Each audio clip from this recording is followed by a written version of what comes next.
well. Awesome. Okay, so let's go ahead and we can just get started with some chat while folks make their way into the room. We are going to be talking about multisensory holiday themed activities today. So if you have some favorite traditions that you'd like to share with the group, we'd love to hear them. We're going to talk about one of my favorite things to do in the weeks leading up to Thanksgiving, and that is a pumpkin of thanks. Amanda, how about you? What are some of your favorite things to do around the holidays with the kids? Around Thanksgiving, my kids like to make various turkey crafts. We've done the coffee filter ones, and we've done handprint turkeys, just whatever we can think of to make a turkey out of that year. And then before Christmas, it somehow became a tradition for the kids to make their own Christmas ornament. And I say somehow because apparently we made Christmas ornaments one year, and then the next year the kids said, hey, we have to make our Christmas ornament. So we try and do a different Christmas ornament craft every year, depending on how crazy busy mom is. Depends on how elaborate we can get with those. Some years I try and keep it something simple that the kids can do themselves, and other years we try and do something a little bit bigger that I can help with. That's excellent. Yeah, the ornaments, that is definitely something that we've also incorporated, making some ornaments, and sometimes we'll do a set. Like one of my favorites is a nativity set. So each piece of the nativity is a different ornament. And so, we work together as a family to create all of the different pieces, and they're painted. That is definitely one of my most cherished things. And the kids love seeing those on the tree, especially now as they're adults and they think back to those times. And it helps them to remember things that they would have otherwise forgotten. I have to tell you, I have been so shocked at how much of my hard work from when my, older kids were really young. I mean, I know it's all beneficial to their development, but they do forget a bit of it. And by having those keepsakes, it can help to keep those, moments alive, and those memories. So the coffee filter, turkey craft. We've done a lot of turkey crafts. I'm not familiar with the coffee filter one. Oh, there's different ways to do it. And gosh, Antoinette, I would have to look up what I've done with that before. I do remember we've used coffee filters and we fold them, and we can color them different colors. And then when you put marker on coffee filters, and then you can put out rubbing alcohol on it, and it will make it kind of spread and look kind of dyed. So I know that's part of the step, but it has been a while since we've done that one. I am seeing an excellent blog post in your future for next fall. I would love to see that activity because I think that is one we would do. Sounds good. And if everyone wants to give a hello into the chat box, let us know where you're from, and we know you have found the chat. And welcome to ShillerLearning's Live Tuesdays at 2. I'm your host, Antoinette LaGrossa. And if you have a question, be sure to drop it in the chat, either to all or privately to ShillerLearning. We do work questions into the session, and then we have Q&A at the end also. And if you have any hello to California. Is it sunny and warm where you are at? I am in Pennsylvania. We have some unusually warm weather today. It's going to be around 70. So I have to say I'm really enjoying that, especially coming off the last couple of weeks. I have been sick, so it is nice to get out and about again. You may see me pause occasionally as I am reading those messages.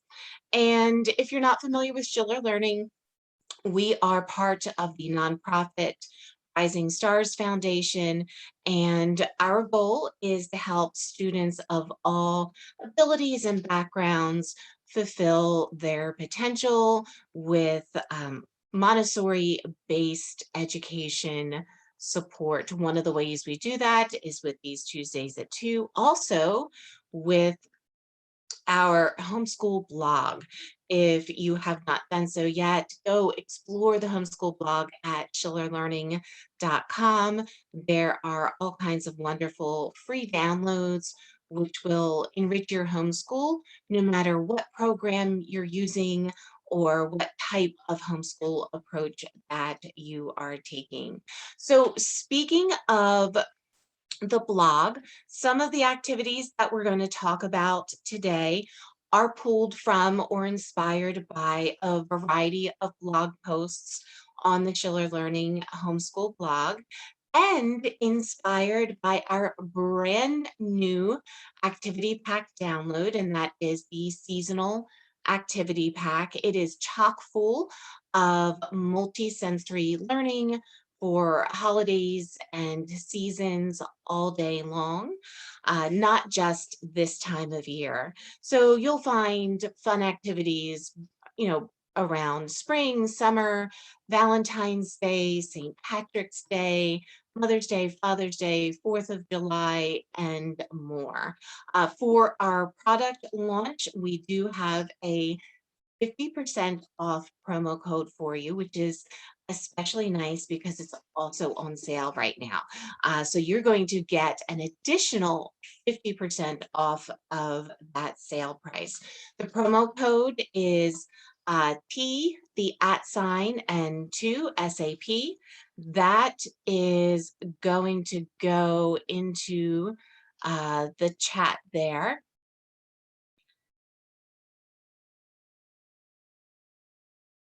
There we go. Okay, awesome. Thank you. Amanda just put that promo code into the chat. Again, that is for 50% off. And it is going to take 50% off of even the sale price. So I hope you enjoy that savings while adding multisensory math, language, and science learning, along with practical life special moments to your holiday homeschooling all year long. So back to Thanksgiving, Hanukkah, Christmas, New Year's, those are all just around the corner. And right now we've got that crisp weather, depending on where you're at, maybe some beautiful fall colors in the trees. And of course, that ubiquitous aroma of pumpkin spice and pretty much every restaurant or store you go into this time of year. But bringing the holidays into your homeschooling is a beautiful way of engaging children and creating special moments. Okay, first one we're going to talk about, this was one of my favorite activities as a child, and is one of my favorite activities for working with my own children, for creating something that can be a feature on a holiday table. Whenever we can involve our kids in an activity that is going to be part of the holiday centerpiece, they really feel vested and included in that holiday celebration in an additional way that they would otherwise. And it can help to, cement that memory of that holiday meal with that special thing that they have created. So if you are not familiar with creating the leaf sun catchers. You can use these to create placemats, which would be beautiful for a Thanksgiving table. Even like a hurricane to put over a candle. Of course, slipping that over a glass candle holder. You wouldn't want it the craft itself to be the protection around the candle. And with this, like many of the activities, it uses things you probably already have around the house or available to you in your yard. So you just need some craft paper or drop cloth for your surface. An old hand towel that you can use as a buffer with your iron, and then some crayons. You probably have a nice selection of broken crayons. Crafts like this are a great way of making use of those so they don't end up in the trash. Simply shave or grate the crayon, and you'll place down a sheet of wax paper and leaves. So on a nature walk or simply going out in your backyard, your child would collect a quantity of leaves, depending on how many projects you're going to do or how large. It could be as small as a single leaf and making that as a sun catcher. One of the things that you can do is to collect a leaf of all of the different types of trees in your area and make either individual sun catchers with those, or do a larger display of the leaves of your home or the leaves of your town, and use that for either the a display, or taping that into a column and using that as a decoration on the holiday table or the placemat. So wax paper goes down on top of whatever you're protecting your surface. The leaves, the crayon shavings get sprinkled throughout, and then another layer of wax paper. Your old hand towel goes on top of that, and then you're going to use an iron to press. And you'll just need to periodically check as you're pressing to make sure that your crayon wax is melting. That is what is going to hold the project together. You can then put a decorative frame with some bias tape fabric or even construction paper. If you're going to create placemats out of these, you can use a hole punch to put some string through if you're going to do sun catchers, or also if you're going to create that column with it by taping or sealing that together with glue. You can use it as simply a column decoration on the holiday table, or even stringing together those individual leaves to create a leaf garland. And then that can be reused year after year and be a special part of that holiday table. You can also use these as inspiration for a set of nomenclature cards. So if you're doing leaves of your home or leaves of your town, whatever that collection of leaves that you have, you can take a picture of those and use those images to create nomenclature cards. If you're not familiar with nomenclature cards, we do have pumpkin life cycle cards in the seasonal activity pack, as well as additional assortment. So check out the description. You'll see that full list of the nomenclature cards. That seasonal activity pack, that brand new product, also includes a guide on how to use nomenclature cards. Okay, so we have one item for our Thanksgiving table. This is another, the pumpkin of thanks. So we have talked about thankful jars of thanks in the past, and that's getting a jar. It's a nice opportunity. All of these crafts, always look for that opportunity to recycle and reuse materials you already have. So repurposing a pasta sauce jar that would have otherwise gone in the recycle bin, that's a wonderful thing to use for a jar of thanks. And with that, you can paint it, tie ribbon on, leaves, all, whatever your seasonal decorations, what your child is inspired to, and then put in there every day, one thing that you're thankful for, and then that can be read around the holiday table. So this is an alternate activity that you can do for cultivating that attitude of gratitude in your child, which we really want to focus this time of year on being thankful. Okay, so for this, you just need a pumpkin. White pumpkins also make a beautiful option for this, and something that's appropriately sized for decorating on your as part of your holiday table. And then a Sharpie or similar marker that's going to be able to, write onto that pumpkin. And then simply every day leading up to Thanksgiving, have each family member write one thing for which they are thankful. Uh, you could do that vertically on the side, the way that we have done it, and I think looks really nice. It's my preference is to start at the top of the pumpkin and then move clockwise around.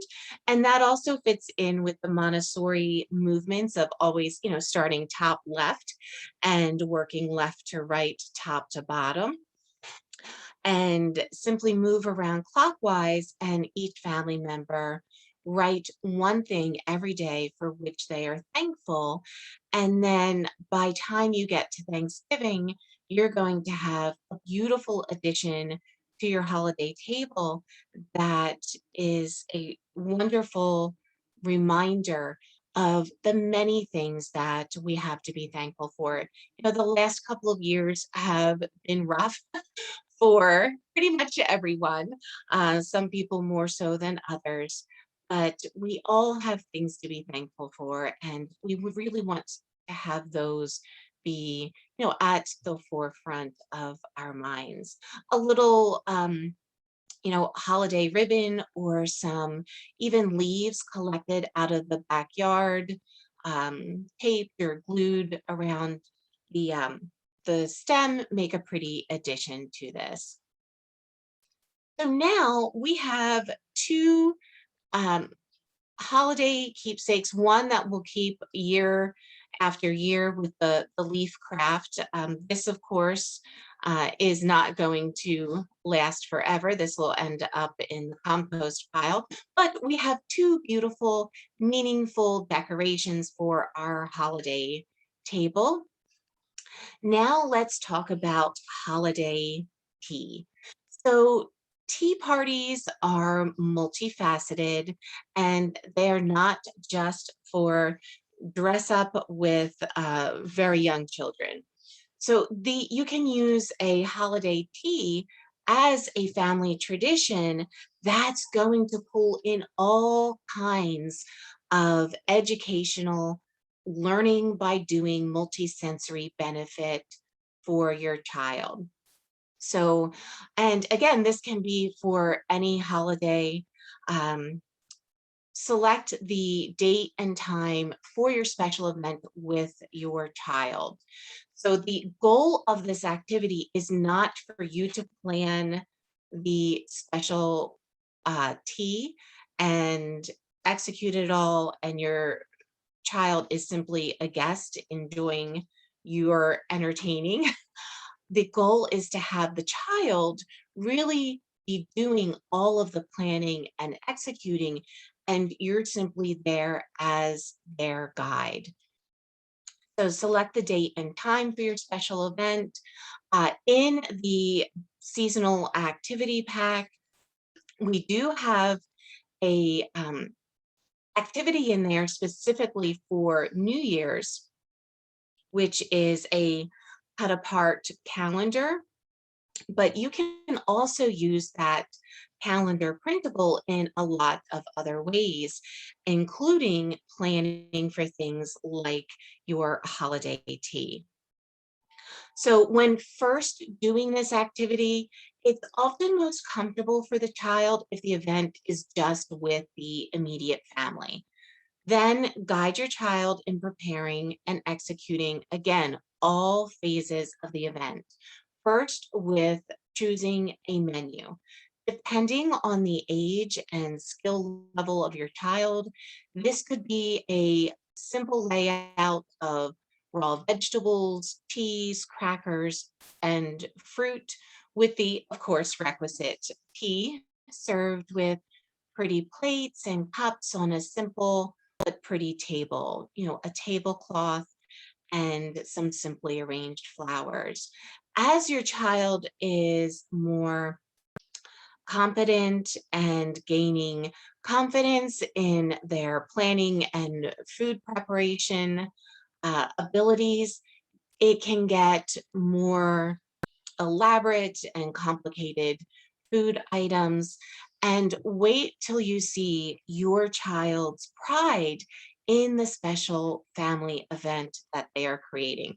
This is definitely one of those things that you can add to be one of your yearly family traditions, whichever holiday that you select. So when setting the table, uh, it is important that we are going to pay great attention to detail in all of these things. So the tablecloth, if there are wrinkles in that, we're going to guide our child through ironing that tablecloth. The flowers can be picked from the backyard or sourced from your local farmer's market. Um, a farmer's market is a great field trip this time of year to be able to um, have a closer connection to where the food is coming from than what you're getting in your local grocery store. It's also, a really bright, pretty selection of vegetables and seasonal scents and things. So flowers, your farmer's market is going to be a great source for them. For setting the table, there is a table setting guide in that seasonal activity pack. And you could also consider printing multiple copies of those and laminating them to use as placemat.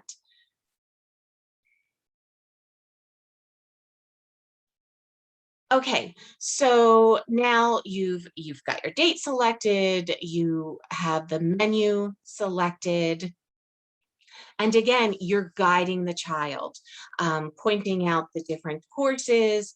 It's a great opportunity to talk about nutrition as well as family traditions, and then guiding them in the preparation.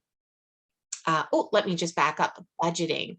So you can work math into this also, coming up with a budget of what you want to spend on this, and then finding things that fit into that budget, or maybe, hey, let's do our wish list, what we want, but then tallying up what that total cost for it is going to be. And then let them go through the store and find all of the different um, ingredients and supplies that are necessary to carry out the plan that they have come up with, and that not just the food, but the tablescape as well. Then they're going to do the food prep, serving, and cleaning up. One note is that um, in Montessori, one of the things that is taught, that which I mentioned early, that top to bottom, right to left, So when we're arranging things, it's good to keep that in mind when we are wiping or cleaning, the table, doing that in a clockwise motion. The reason we do things in a clockwise motion and try to train the child to that clockwise motion is it actually helps for developing writing skills and always working in that right to left, top to bottom is helping to train the child for proper eye tracking, which helps with reading. So in all of those practical life activities, it's good to keep those two things in mind. And then the practical life works, which the holiday tea activity is going to just be full of those are really valuable for helping to build both fine and gross motor skills and independence. Again, your child is going to be really proud of the event that they create. Makes for great pictures too. Okay, now one of the things that you can keep in mind as you're doing that menu planning is talk about portion control. That can become a shelf work in and of itself. And for that, you simply need some trays and bowls and a kitchen scale of any sort. I have an electronic scale, and it can be an opportunity to take a larger bowl of something, discuss what a serving size is, the nutritional value of that, and then have the child transfer, do some transfer work, spooning it into that smaller portion size container and, getting that correct portion size amount. Sorting trays. These are great for any time of year. Fall, Christmas, New Year's, you have some wonderful um, things that you can get for sorting. They're going to be colorful. And again, it's just going to bring that feel of the season, the holiday into your homeschool. So this is a great activity for young kids. Again, it's helping with those fine motor skills. It's going to help develop their um, uh, the visual discrimination skills for type. So in this instance, we've got leaves and pumpkins and by different colors also. So they can be sorted by material or they can be sorted by color. In Montessori, you'll see, just as pictured, that activities are placed into a small tray or basket that the child is going to be able to carry from an open shelf or wherever it is that you're storing your materials to their work area. They do that activity, put all of the things back exactly where they belong. That's one of the things I love. One of the many, many things I love about Montessori homeschooling is the structure just helps to train children to care for their environment and all of their materials and make sure that things are going back exactly where they belong. And kids love to sort objects, especially really young children. You want to have at least 3 different objects that are coming in a set. You can find inexpensive um, vase fillers or one of the things I have a post coming out on dollar store haul. And in the dollar store, they've got some lovely real metal uh, jingle bells in a variety of colors. So those would make nice sorting materials. And then there's other activities you can do with those. We're going to talk about some of that in a bit. You can also use things from a nature hike, going back to those leaves, acorns, pine cones, twigs, feathers, assorted nuts, all of those fall types of things. And then this is also an opportunity to develop vocabulary. Whenever you're doing any activity with your child, think about what new vocabulary and observations that you can make that would add to the experience for your child. So if they haven't yet mastered the bigger, biggest, small, medium, large, small, smaller, smallest, this is an activity where you can focus on that. Smelling jars. If you are not familiar with the Montessori smelling jars, this is a fun activity. And this is even an activity that you can offer to your Thanksgiving guests.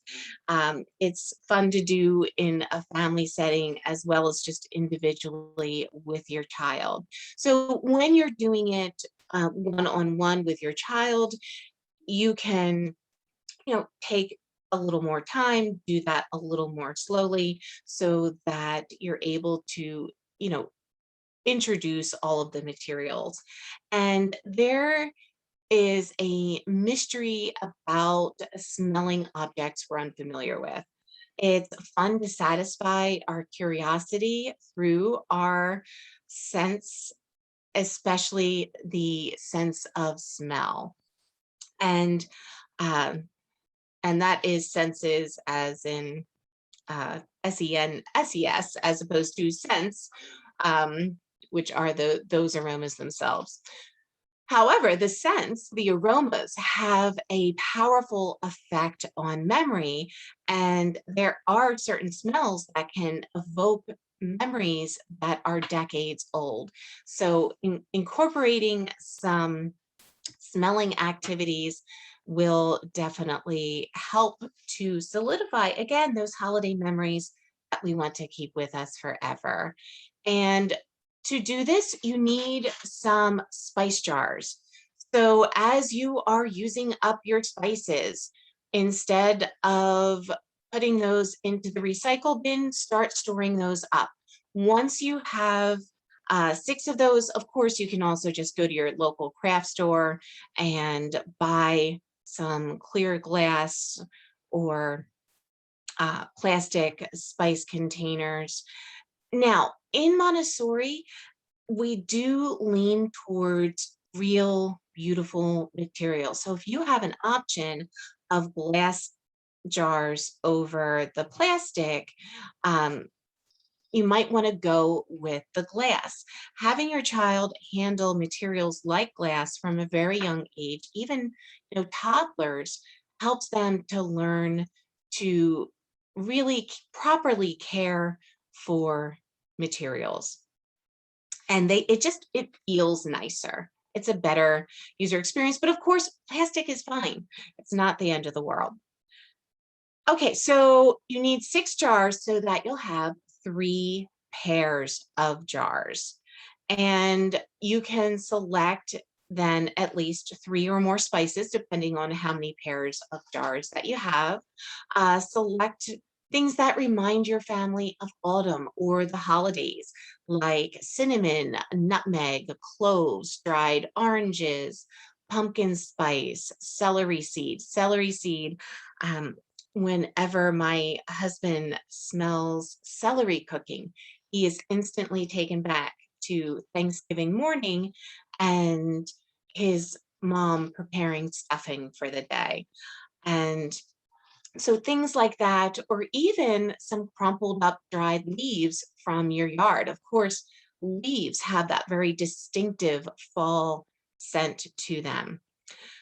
And then you'll want to fill the 2 jars with enough material to provide scent. Another thing that you can do with this, by the way, is instead of spices or the types of materials we talked about, is to use essential oils and put a few drops of those onto cotton balls.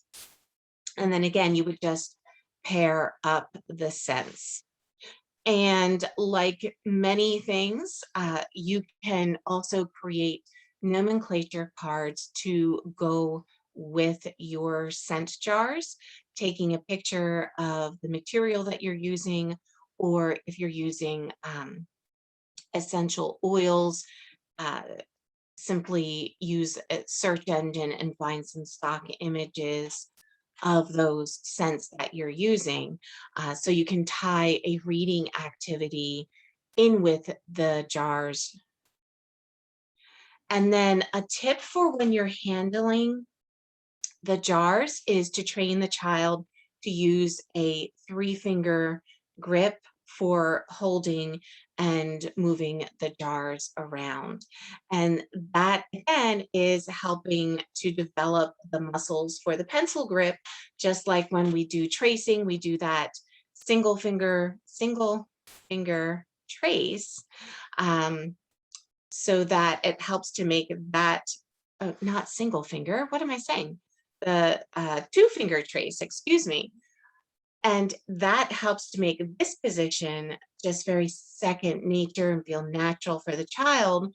And then for a proper tripod pencil grip, which we have actual lessons on developing a proper pencil grip in our language arts kit A, but then all they do is add the thumb and they have the perfect tripod pencil grip. So a two-finger trace.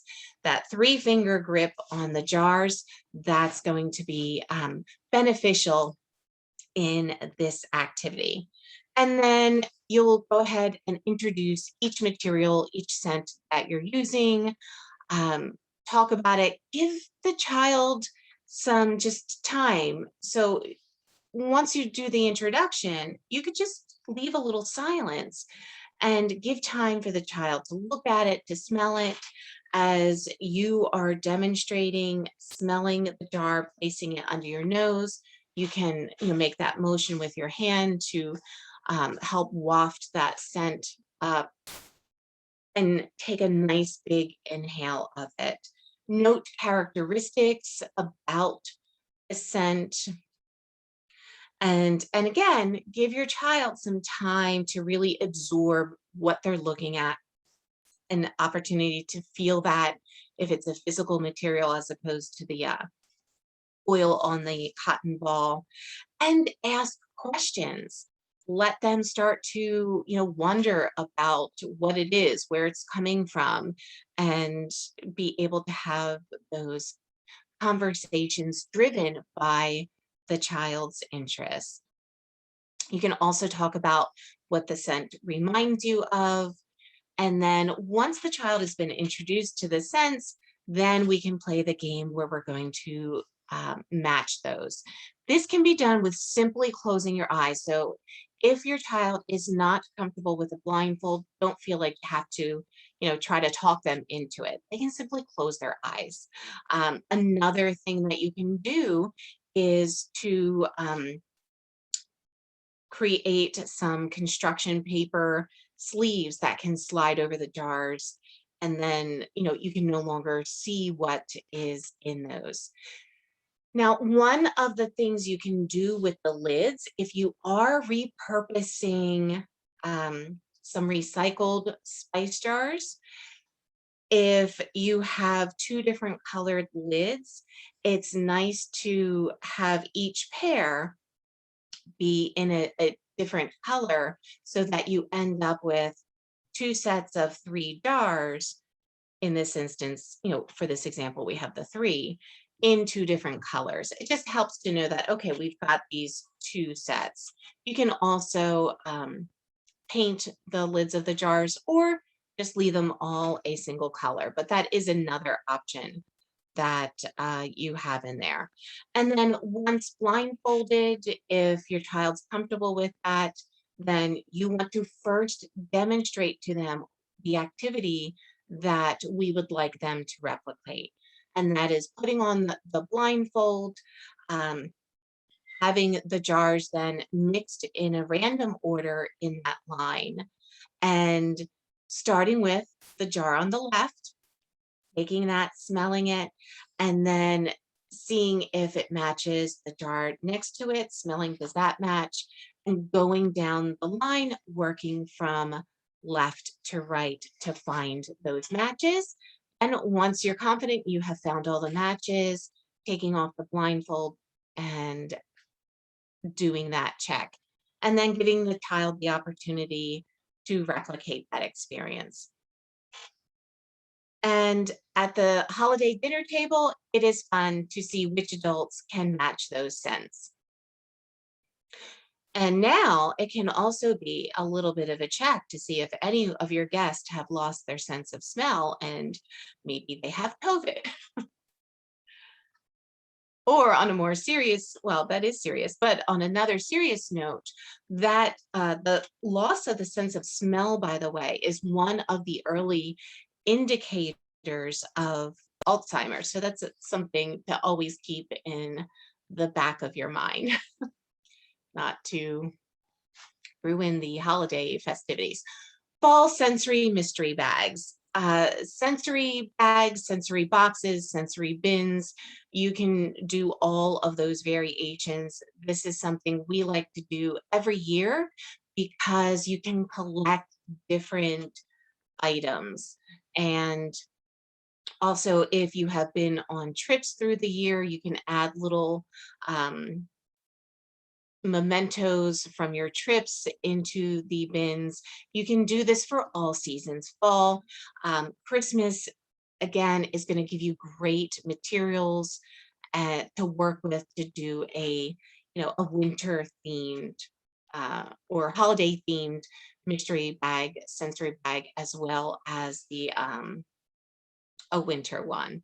And so with this, you just need a variety of objects related to whatever your theme is. In this case, with the fall sensory bag, we want to have things like small pumpkins, gourds, the cinnamon sticks, whole cloves, naturally scented Play-Doh. So you can use your essential oils to add to a Play-Doh.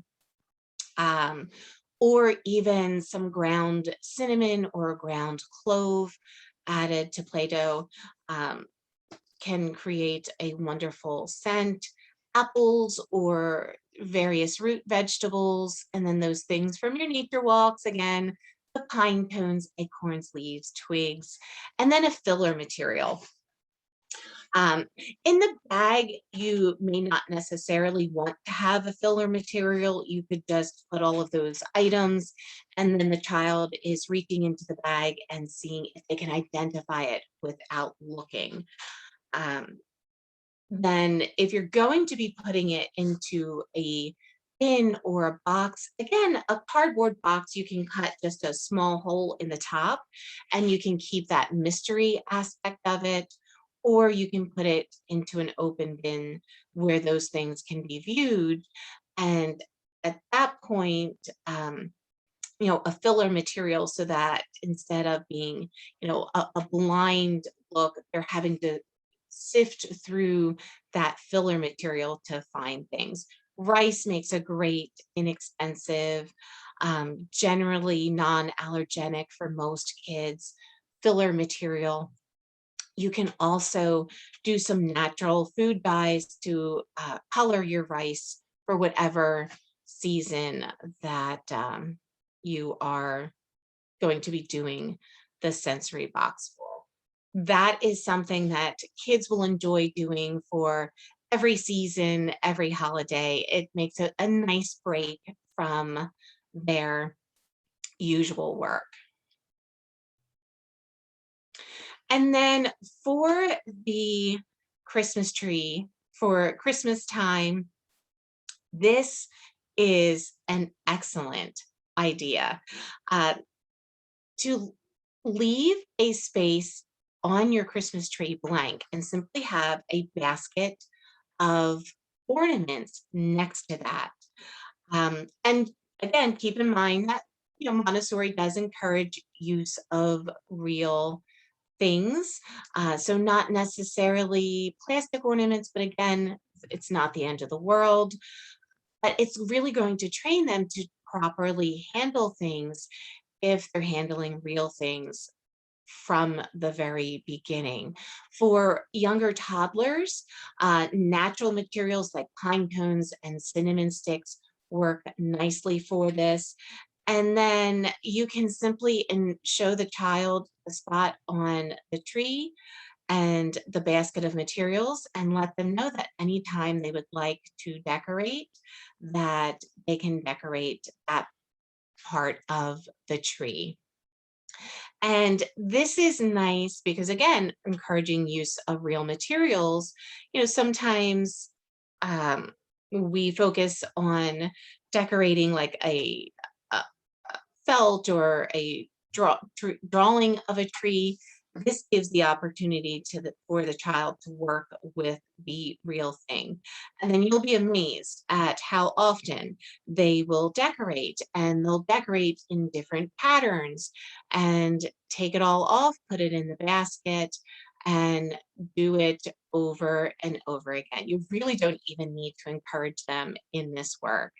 It's going to be great for developing those both gross and fine motor movement and sorting skills, decorating an eye for um, symmetry, balance, all of those things. The sensory activity pack, by the way, has a whole host of additional activities. There is bow sorting, decorating, jingle bell magnets. That is one of my favorites. Making a clove and orange decoration, and more. Okay, so I hope that the things that we have suggested today will help to bring some multisensory learning and moments, bring some memorable moments into your homeschool. Again, this is inspired by our seasonal activity pack. It's 60 pages of seasonal math, language, science, practical life activities for not just this time of year, but all year long. And you can get that right now for 50% off with that promo code, the T at 2SAP. Did anyone have any questions about any of the things we went over today, or want to share some of the activities that you enjoy doing?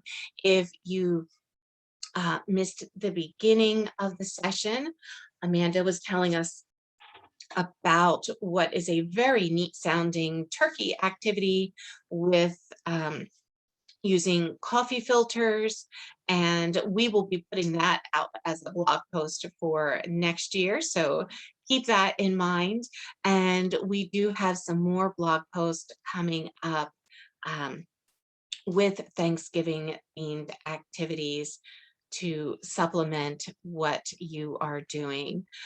If you do have any questions on homeschooling in general or activities, do reach out. You can get us on pretty much all social media at ShillerLearning.